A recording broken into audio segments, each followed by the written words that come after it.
Merancang dan membuat dokumen tahap praproduksi. Manusia memiliki naluri untuk menyampaikan gagasan dalam bentuk visual, dapat dilihat dengan mata. Sejarah telah membuktikan bahwa manusia lebih dahulu mengenal simbol atau gambar untuk mengkomunikasikan gagasan kepada orang lain. Berikut contohnya, jadi manusia sudah terbiasa menggambarkan simbol atau gambaran di batu. Ini contoh lainnya. Ini yang lainnya juga. Penyampaian ide secara visual meliputi visualisasi 2 dimensi dan visualisasi 3 dimensi. Ini 2 dimensi, ini 3 dimensi. Ini 2 dimensi, ini 3 dimensi. Ini versi 2 dimensi, ini versi 3 dimensi. Bentuk informasi 2 dimensi yang statis tidak bergerak disebut dengan infografis, yang merupakan gabungan dari informasi dan grafis. Jadi di sini ada informasi dan ada juga grafis atau gambar. Ini contoh lainnya. Ini contoh lainnya. Ini contoh yang lain. Oke. Sedangkan yang dinamis, bergerak, berbentuk ya animasi teks dan gambar disebut motion graphic. Bentuk visualisasi.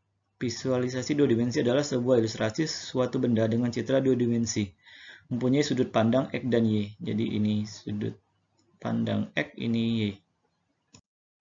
Sedangkan 3 dimensi, visualisasi 3 dimensi adalah sebuah ilustrasi suatu benda dengan citra 3 dimensi. Mempunyai sudut pandang X, Y, dan Z. Jadi ini yang tadi 2 dimensi, hanya ada X sama Y, sedangkan Z. Sedangkan yang 3 dimensi ada X, Y, dan Z. Sini dapat dibedakan antara 2 dimensi dan 3 dimensi. Ini juga sama, 2 dimensi, ini yang 3 dimensi. Visualisasi statis atau tidak bergerak. Bentuk visual ini biasanya digunakan untuk infografis seperti poster, pamflet, atau selebaran, 3 dimensi still image, dan player. Ini contoh dari poster. Ini contoh dari pamflet atau browser. Ini untuk penggunaan komersial dan memberikan informasi, pamflet. Ini browser untuk kebutuhan komersial atau iklan produk. Yang selanjutnya ada 3 dimensi still image, jadi still itu tetap, jadi image-nya tidak bergerak. Terus ada flyer, jadi ciri khasnya adalah tercetak tunggal, satu lembar saja dan tidak dilipat. Kemudian fungsi dari visualisasi statis adalah sebagai alat komunikasi dalam media cetak yang bersifat statis atau non-animasi. Sedangkan visualisasi dinamis adalah visualisasi berbentuk animasi 2 dimensi dan 3 dimensi yang biasa disebut motion graphic dan presentasi video.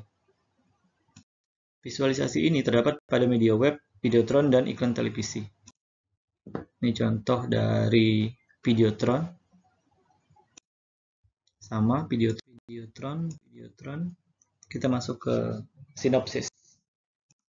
Sinopsis merupakan alur cerita yang dijelaskan secara singkat. Sinopsis yang baik mampu menjelaskan cerita secara utuh. Biasanya sinopsis hanya dibuat 1 hingga 2 halaman saja. Untuk membuat sinopsis yang menarik, perlu adanya dramaturgi. Dramaturgi adalah alur emosi dalam sebuah cerita. Naskah. Naskah adalah suatu teks yang berisi gambaran yang akan terlihat di layar. Naskah dibuat agar seluruh pendukung dalam pembuatan video paham secara rinci dari presentasi yang akan disampaikan. Ini contoh dari naskah. Seperti contoh naskah di atas, pembuatan naskah mempunyai kaidah dasar dalam penulisannya, yaitu sebagai berikut. Halaman pada naskah. 1. Naskah ditulis dengan menggunakan huruf Courier New 12. 2. Kertas ukuran A4. 3. Batas atas dan batas bawah antara 0,5 sampai 1. 4. Margin kiri 1,2 sampai 1,6. 5. Margin kanan 0,5 sampai 1. 6. Spasi 1. 7. Nomor halaman dicetak di kanan atau di kanan atas halaman. 8. Dengan format penulisan seperti di atas rata-rata satu halaman akan menjadi 1 menit adegan. Scene heading. Scene heading akan menerangkan kepada pembaca naskah di mana scene yang bersangkutan bertempat. Penulisan scene heading selalu diawali dengan nomor scene, lalu interior yang berarti di dalam ruangan, atau exterior berarti di luar ruangan. Baru kemudian diikuti dengan tempat. Contoh penulisan scene heading: in Rumah Ahmad, ruang tengah, siang. X, lapangan sepak bola, sore. In, jalan raya, mobil Ahmad, sore. In, kafe, malam. Breakdown naskah. Berdasar naskah yang sudah ada, perlu dilakukan kajian yang meliputi beberapa aspek. Yang pertama, jumlah dan sifat karakter. 2, jumlah dan jenis lingkungan, setting atau environment. C, jumlah dan jenis properti, wardrobe, dan objek produk. D, peralatan yang diperlukan. Storyboard. Storyboard adalah sketsa gambar berbentuk thumbnail yang disusun berurutan sesuai dengan rangkaian jalan cerita. Melalui storyboard, seluruh pendukung produksi dapat melihat alur cerita dalam bentuk gambar. Bentuk panel storyboard tidak ada yang baku, tetapi pada umumnya berupa gambar thumbnail disusun secara horizontal atau vertikal yang dilengkapi dengan arahan visual berupa panduan informasi nomor adegan, nomor cut atau panel, nomor background, dan catatan adegan. Ini contoh dari storyboard dan keterangannya.